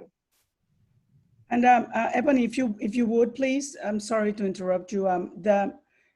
One of the specific question is a lot of counselor educators use the privilege walk or the by the bootstraps exercise, which is quite damaging to students who engage in it. And we need more creative ways of broaching this topic, talking about it. Thank you, Ebony. No problem. Hi, everybody. So I'm going to answer a couple of questions because I do want to touch on one of the questions that Brooks was answering too about police and schools and keeping our children safe. But let me first answer the question that Diva and Anna posed. And I can probably answer both with this answer. It's important that we move away. Someone spoke earlier about how in our counseling profession and how we teach, how we train, how we learn in our counseling curriculums, there is racism inherent there. And one of the problems is we spent so much time, when you think about multicultural counseling, we spent so much time talking about examining and pathologizing people of color and Black people, and not enough time talking about white people and examining whiteness and how it is dangerous and how whiteness has been violent to Black people, other people of color, and just violent in and of itself. Certainly, particularly in multicultural courses or courses that have even a small amount of multicultural focus, we tend to use activities where we recognize that the people of the color room are the experts, but then we burden them with carrying those conversations. And so they tend to typically have very emotional responses to these academic questions, while white colleagues choose to abstain from those conversations because they have this fear of saying the wrong thing. And so it's important to, a lot of people are talking about decentering whiteness. I'm actually going to say we need to center whiteness, because whiteness has been the issue historically in our country, in our profession, in our classrooms, and in our communities. We need to talk about the problem of whiteness.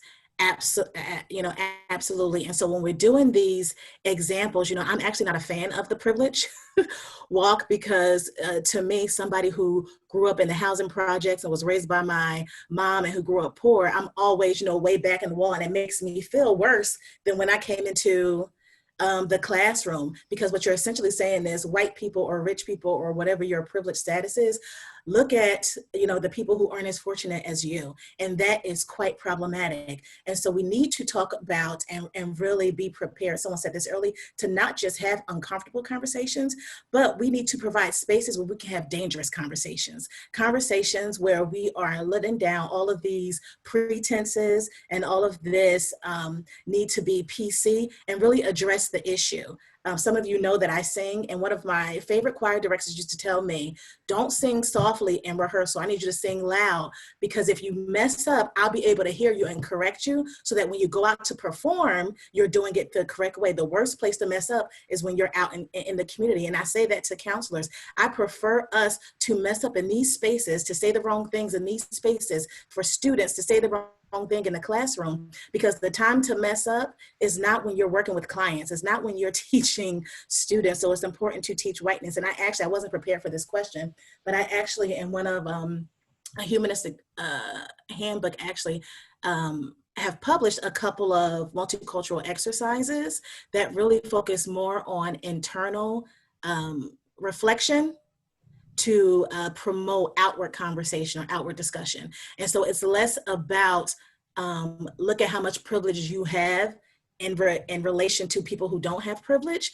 and more about how do you see yourself, and what does the way in which you see yourself, what does that mean for how you engage and interact with others? So what about you impacts how you engage with Black people? Not what about Black people impacts that. What about you impacts how you engage with Black people and other folks of color? So hopefully I answered Diva's and Anna's question very clearly and explicitly. And I just want to, y'all know me, I keep it real. I just want to say that the schools that have had police officers in them are not the schools that have had have had mass shootings. Let's be clear about that and just call it what it is. And so I'm not sure if police presence would have impacted mass shootings. I know that there's research that says it hasn't. I'm not sure if it would have impacted it, because most of at least the highlighted mass shootings that we have seen, there wasn't a lot of police presence in those schools in the first place. So we don't know. I can tell you that when I went to school, there were police all over the place. And for the entire 4 years that I was in high school, for the entire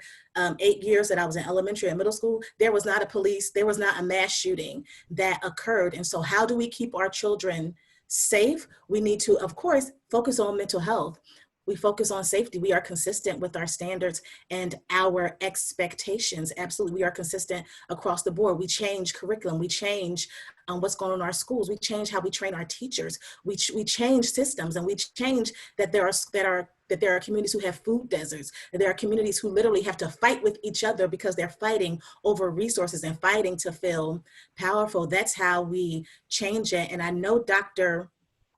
Smith left, but he was talking about the conversations he has with his kids, and those conversations happen even younger. And when I hear my white colleagues, and I've even heard colleagues who were not white, but they were not Black, talk about they don't think it's appropriate to talk to their 5, 6, 7, 8, 9, and sometimes 14-year-old about race, I find that insulting and disrespectful, because in my household, we had to talk about those things. And it's not fair that we're saying that it is okay that Black children have to have these conversations and be prepared for this, that a 7-year-old can be murdered by police, a 12-year-old can be murdered by police and has to have these conversations, but you get to protect your children. That is not fair. We need to be more vigilant in ensuring equity in all of these spaces. I believe it was Dr. Tinsley that said that we have to make sure we do it as counselors, as counselor educators, as researchers, in our communities, in our homes, and just essentially as citizens.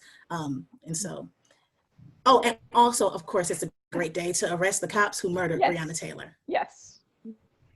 Thank you. We're going to have to wrap up because we've already had some people leave. And there's like so much I want to talk to you, Ebony, about so much, but we can't have those conversations. I just wanted to ask Dr. Hughes, did you want to take just a minute to say something? So I appreciate you asking, and this has been cathartic. We have to feel the pain to heal the wounds, and I look forward to working cross-divisionally throughout this next year, because I think we really have gotten into a good place. And God bless you all on Juneteenth. Yeah, we deserve the best, and the best is coming. So thank you. Thank you so much. Absolutely. Thank you. Yeah. So, Diva, I'm aware that there were some people who raised their hand, and we are needing to wrap up. There's so much here. I know that I believe that we are going to be gathering all of these topics and questions, and that CSJ committed to ongoing webinars to try to attend to them. So, and also to answer any questions that are left unanswered. Answer questions that were left unanswered. So this is your chance. If you have questions or comments that you want to put on the chat or the Question and answer. Q&A, I'm sorry, the Q&A, please go ahead and do so now. I have been reading the work of Ruth King. One of my areas of interest is mindfulness, and this one is called Mindful of Race. And we wanted to leave you with a reading from her book, an excerpt really, to help ground us in this moment and just reflect further and also think about, you know, the next steps that must be taken and the work that must be done. So I'll invite you to lower your gaze or close your eyes and see if you can go inside and focus on your breath for a moment, if you would. Pay attention to your breath. Let your breath be your anchor right now. And inhale deeply, and then exhale, and see if you can just pay attention to the breath as you listen to my words. Life can feel unbearable if we are afraid of getting our hearts broken again and again from the pervasiveness and pressures of racial ignorance and distress. However, when we maintain a consistent compassion practice, we discover that although the ego can't hold both hate and love at the same time, the wise heart can. Compassion practice is a way to awaken the benevolence that is inherent in all of us, no matter how cruel or cold the world appears to be. To be mindful of race is to touch into the terror of fear, vulnerability, and how we feel when we can't control others or control what is happening in this moment. But we also touch so much more, including our deep wish for safety, happiness, and freedom for all beings.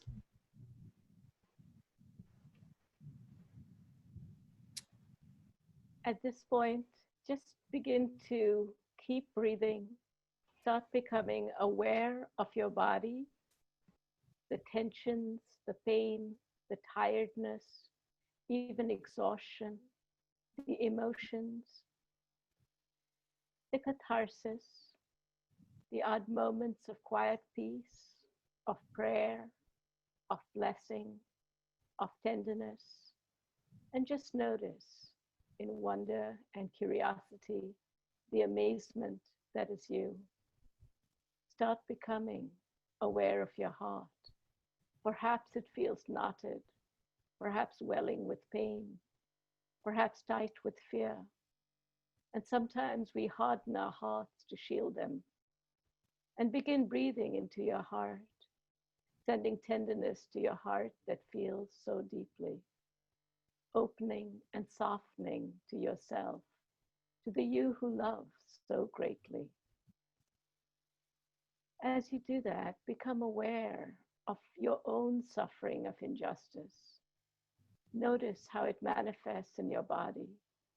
Cradle your body in compassion.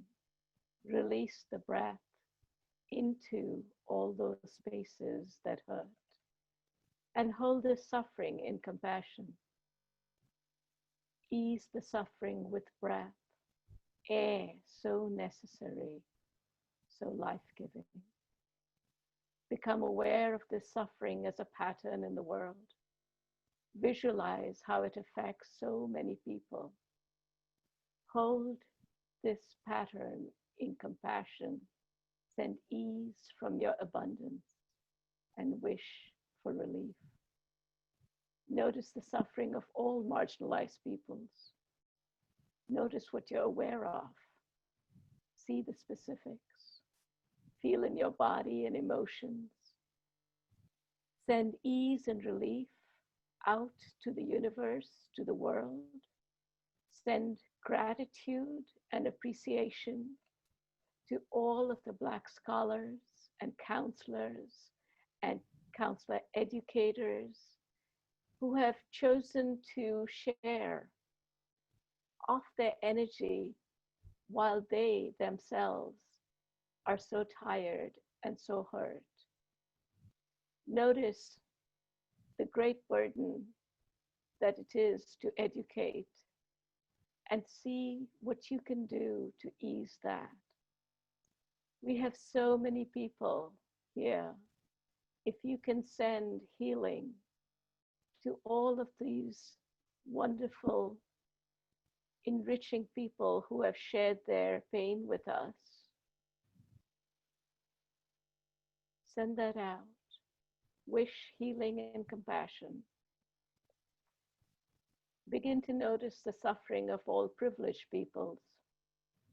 See the guilt, the disconnection. Begin to feel this energy. Notice perhaps what comes up for you. Hostility, perhaps resentment, anger, and that's okay. You can feel this energy. You can meet it with tenderness and curiosity. You can hold in compassion. And you can send release so that you do not have to hold this anger for someone else. Notice your deepest intentions for addressing the suffering of injustice.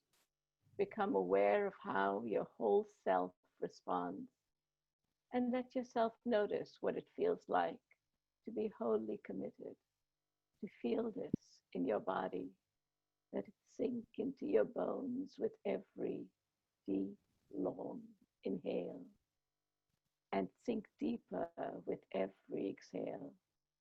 Notice what you can do, your mind open and creative, fueled by the voices and thoughts you have heard here, the vulnerability, the suffering, knowing that when Black Lives Matter, when Black lives flourish, when Black children grow up to the greatness they deserve, all of us are richer and greater and more blessed. Take 3 deep, long inhales and exhales to remind yourself. And then whenever you're ready, return to this here and now, replenish to do this necessary work.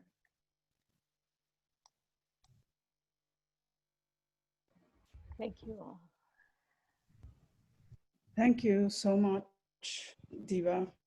Well, I want to thank Kim and Ebony and Sean and Brooks and Darius and all of you here who are an inspiration to keep going.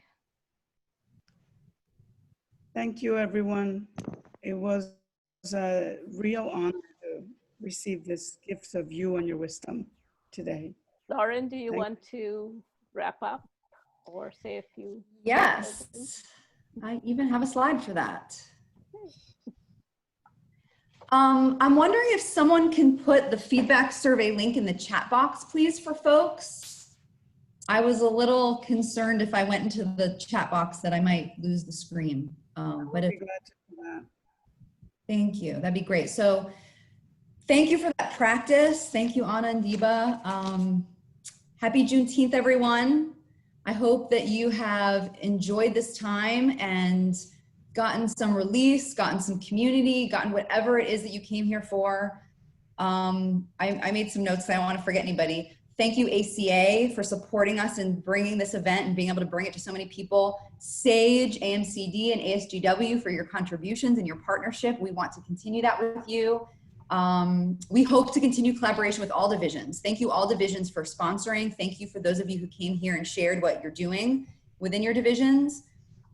ACA Foundation, our brilliant moderators and speakers and experts, everyone who shared, all who participated today, thank you so much. I have just a couple of CSJ announcements. One, we're so blessed that Dr. Smith and Dr. White have committed to organizing the I Need a Minute event on a monthly basis. We looked at some of the feedback from you all. You all loved that event, so we are answering that feedback by offering the second Friday of every month from 1 to 2 p.m. Eastern. There will be an event. The info will be posted on the CSJ website, counseling-csj.org. I also wanted to just mention that there is a call for resources that will be announced shortly. So we're collecting resources to make them open access on our website. Any resources for counselors, supervisors, educators, advocates, leaders, researchers to address racial trauma and racial injustice and violence. And you can begin, if you like, by emailing them to me at president-csj.org. And again, we will do an announcement for that shortly. Thank you so much, everyone. I feel so just humbled, privileged to be in this community of helpers and educators and leaders. And please give us feedback so we know what kinds of events to bring you in the future. And again, I really hope this collaboration continues and this important work. Enjoy your Juneteenth, everyone. Thanks for being here. Thank you. Happy Juneteenth, everybody. Thank you. Thank you, everyone. Thank you, Lauren.